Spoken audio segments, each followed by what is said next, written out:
Assalamualaikum warahmatullahi wabarakatuh. Perkenalkan, nama saya Elvina, NIM F202001065, kelas A2 Farmasi. Di sini saya akan menjelaskan materi dari kimia medisinal yang berjudul Hubungan Struktur Aktivitas Obat Anti-Infeksi. Langsung saja, pengertian dari obat anti-infeksi itu sendiri adalah senyawa yang digunakan untuk pengobatan penyakit infeksi yang disebabkan oleh spesies tertentu seperti parasit, bakteri, jamur, serangga, virus, dan lainnya. Untuk kelompok obat anti-infeksi itu sendiri berdasarkan kegunaannya terdiri atas ekstroparasitisida, kemudian obat anti-infeksi setempat yang terdiri atas dua, yaitu antiseptika dan disinfektan, kemudian antalmintik, selanjutnya antimikrobakteri yang terdiri atas dua jenis, yaitu antituberkulosis dan antilepra. Kemudian ada antiseptik saluran seni, selanjutnya antivirus, kemudian anti jamur dan antiprotozoa yang terdiri atas tiga, yaitu anti amuba, anti leishmania, dan anti trichomonas. Langsung saja kita bahas tentang ekstroparasitisida.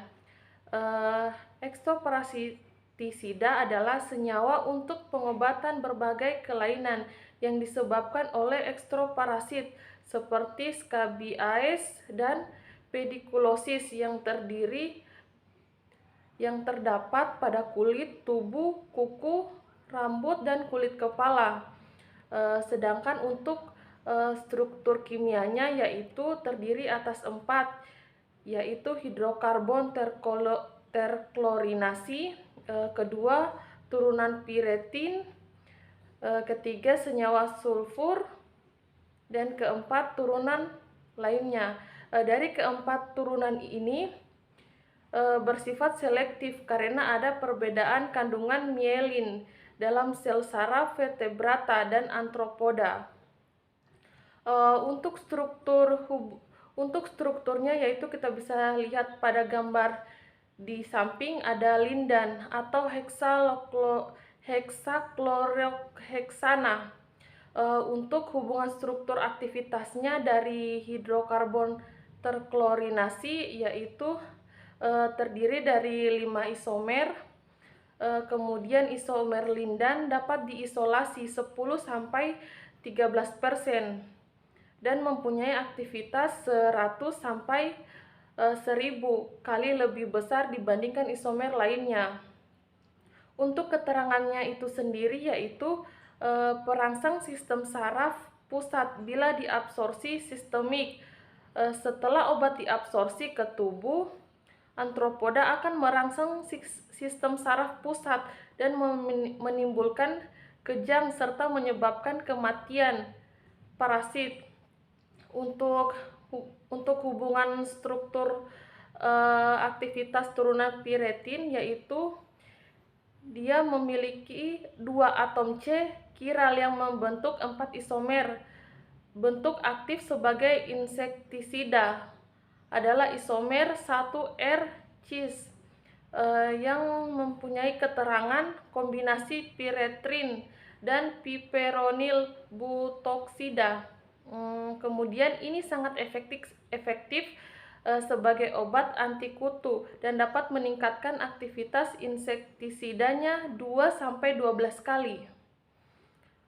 Selanjutnya untuk struktur dari senyawa sulfur yaitu sulfur atau belerang yaitu SO4H2 dengan hubungan struktur aktivitas yaitu mempunyai aktivitas sebagai insektisida.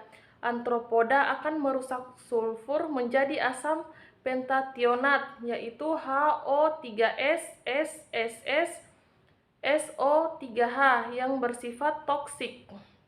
Untuk keterangannya itu sendiri yaitu digunakan sebagai anti-scabies. Sedangkan untuk turunan yang lain yaitu seperti benzil benzoat.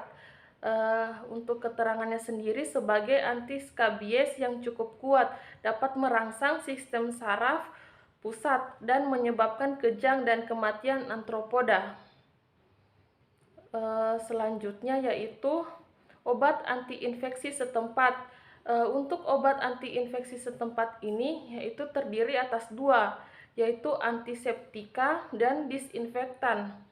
Untuk penjelasan tentang antiseptika itu sendiri, dia adalah senyawa yang digunakan untuk menghambat pertumbuhan dan membunuh mikroorganisme pada jaringan hidup, mempunyai efek membatasi dan mencegah infeksi agar tidak menjadi lebih parah. Sedangkan untuk disinfektan sendiri itu dia adalah senyawa kimia yang digunakan untuk membunuh mikroorganisme atau bakterisid, biasanya pada benda mati, dengan cepat menghasilkan efek letal yang tak terpulihkan. Untuk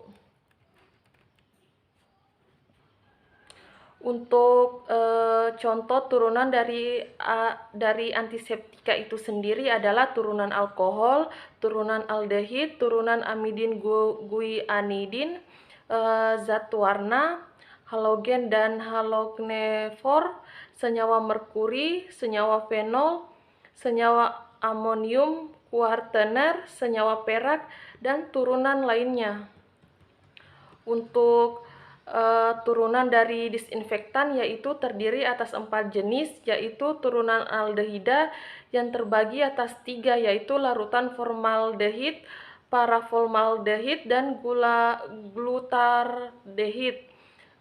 Untuk kedua yaitu turunan fenol yang terbagi atas 3, yaitu timol, kresol, dan klorokresol. Kemudian ketiga turunan klorofor yang terbagi menjadi 3, yaitu kloramin T, dikloramin T, dan halazon. Dan keempat yaitu senyawa pengoksidasi yang terbagi menjadi 4 jenis, yaitu hidrogen peroksida, kedua benzoil peroksida, karbamid peroksida, dan kalium permanganat. Selanjutnya yaitu antalmintik. Antalmintik ini sendiri yaitu adalah obat cacing, yaitu senyawa yang digunakan untuk pengobatan berbagai jenis penyakit parasit yang disebabkan oleh cacing atau helminth. Untuk contoh cacingnya itu sendiri yaitu nematolmintes atau namatoda, dan platyhelminthes atau kestoda dan trematoda. Kemudian untuk mekanisme kerja dari antalmintik itu sendiri yaitu bekerja langsung yang menyebabkan narkosis, paralisis atau kematian cacing. Untuk senyawanya yaitu benedium hidrosinaftoat, levamisol, dan pirantelpamoat. Untuk keterangannya sendiri itu dia bekerja sebagai agonis asetilkolin tipe ganglionik nikotinik. Dia itu sebagai obat senyawa pemblok saraf otot sebagai depolarisasi, dapat merangsang ganglia secara kuat, diikuti pengaktifan nikotinik dan menghasilkan kontraksi otot sehingga menyebabkan paralisis spastik pada cacing, diikuti dengan pengeluaran cacing dari host. Selanjutnya yaitu dietil karbomazil. Dia memiliki keterangan karena efek hiperpolarisasi dari gugus piperazin, senyawa bekerja sebagai agonosis asam aminobutirat atau GABA pada penghubung saraf otot, menghasilkan efek paralisis lemah. Kemudian untuk mekanisme kerja dari senyawa dietil bikarbonat yaitu bekerja langsung yang menyebabkan narkosis, paralisis, atau kematian cacing dengan keterangan dengan mediator palatelet darah menimbulkan rangsangan pengeluaran antigen filaria. Mekanisme kematian cacing melibatkan peran serta radikal bebas. Untuk senyawa turunan piperazin, dia bekerja sebagai agonis GABA pada penghubung saraf otot dari A. lumbricoides, seperti pada dietilbamazin. Selanjutnya untuk mekanisme dari senyawa heksilasersinol dan senyawa yang berhubungan, yaitu efek iritasi dan merusak cacing. Untuk keterangannya sendiri yaitu efek terhadap A. lumbricoides dan T. tritiura karena menimbulkan efek iritasi dan kerusakan jaringan cacing. Selanjutnya untuk mekanisme kerja dari dietilkarbamazin, dia efek mekanisme yang menyebabkan kekacauan pada cacing, terjadi perpindahan dan kehancuran cacing oleh fagositosis. Memiliki keterangan dapat menyebabkan perubahan membran mikrofilaria sehingga dianggap sebagai benda asing oleh host dan kemudian dihancurkan melalui mekanisme pertahanan diri. Sedangkan untuk turunan benzimidazol seperti ambendazol, dia memiliki keterangan memblok pengangkutan sekret granul dan menyebabkan hilangnya mikrotubuli sitoplasmik, sel usus dan sel tegumentak parasit, sehingga menyebabkan sekret terkumpul pada daerah Golgi.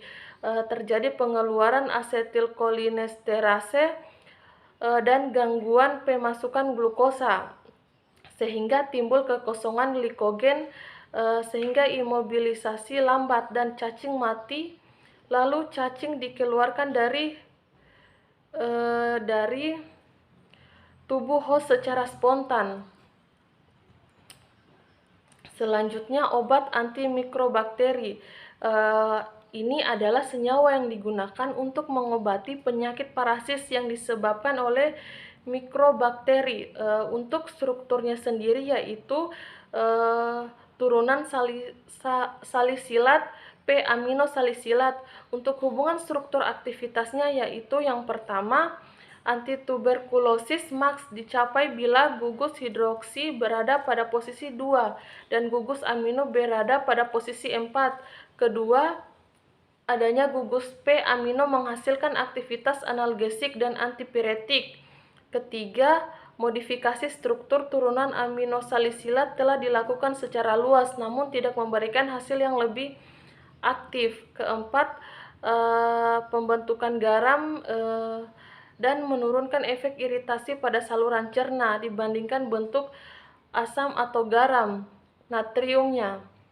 Kelima, bentuk ester atau asil pada gugus amino menimbulkan efek samping iritasi lambung rendah sehingga bila dibentuk ini cukup labil untuk dihidrolisis secara in vivo, maka kemungkinan dapat digunakan sebagai antituberkulosis. Kemudian untuk struktur turunan amida heterosiklik etionamid, dia memiliki hubungan struktur aktivitas yaitu pertama, penggantian cicin piridin dengan isosteriknya akan menghilangkan aktivitas. Kedua, mengubah struktur tiomida dengan gugus amida. Amidin atau tiurea akan menghilangkan aktivitas. Ketiga, memindahkan gugus tiomida pada posisi 2 atau 3 akan menghilangkan aktivitasnya.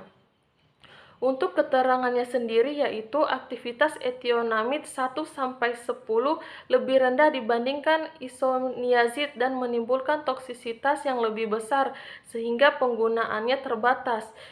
Etionamid digunakan terutama untuk pengobatan ulang tuberkulosis dan dikombinasi dengan obat lainnya. Selanjutnya untuk struktur dari turunan amida heterosiklik yaitu propinamid. Dia tanpa hubungan struktur aktivitas namun mempunyai keterangan kadar rendah bersifat bakteriostatik, sedang pada kadar tinggi bersifat bakterisid. Priponamid digunakan untuk pengobatan tuberkulosis bila oat primer telah kebal dan dikombinasi dengan oat lainnya. Terima kasih, itulah materi yang saya bawakan. Lebih dan kurangnya mohon dimaafkan. Assalamualaikum warahmatullahi wabarakatuh.